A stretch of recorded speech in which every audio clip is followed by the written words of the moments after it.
বন্ধুর মেহেন্দির একটা ভিডিও বেশ কিছুদিন আগে আমি পোস্ট করেছিলাম। দিনটা ছিল 19শে এপ্রিল, রবিবার। আমি প্রায় রেডি হয়ে গেছি বন্ধুর মেহেন্দিটা যাওয়ার জন্য। সত্যি কথা বলতে দেখতে দেখতে যে কবে এত বড় হয়ে গেলাম, এখন আমার বন্ধুগুলোর এক এক করে বিয়েও হয়ে যাচ্ছে। আমার বাড়ি থেকে ওর বাড়ির দূরত্ব খুব একটা বেশি নয়, তাই গুটি গুটি পায়ে হাঁটতে হাঁটতেই চলে এসেছি। এসে দেখি আমার সব বন্ধুগুলো আগেই চলে এসছে, আর তখনও ব্রাইড কিন্তু মেহেন্দি পরছিল। ওকে অনেকক্ষণই মেহেন্দি পরাতে এসছে, আর ও তখন না কোনো মেকআপ করে বসেনি, তাই ওই জন্য ওর একটা বৌদি ওকে মেকআপ করে দিচ্ছিল। ওর এই মেহেন্দিতে ডেকোরেশনটা কিন্তু খুব সুন্দর করেছিল। আবার দেখো কি সুন্দর মেহেন্দির থালাটাকে ফুল দিয়ে সাজিয়েওছে। জয়ের হাতের মেহেন্দিটা কিন্তু অসম্ভব সুন্দর করেছিল এই দিদিটা। লাস্ট অবধি দেখো ভিডিওটা, আমি কিন্তু মেহেন্দির পুরো ডিজাইনটাই ভিডিওতে দেখাবো।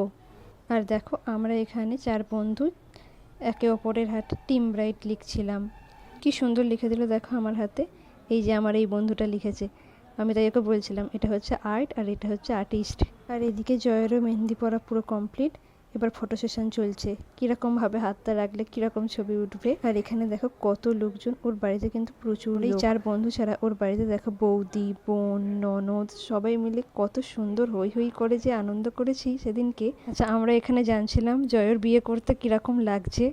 এত গরমের মধ্যে সবার অবস্থা খুবই খারাপ। ও সেটাই বলছিল যে আমাকে দেখেই বোঝা যাচ্ছে আমার কীরকম লাগছে। সত্যি সেদিন কিছু ভালো আনন্দ করেছি আর প্রচুর নেচেওছি।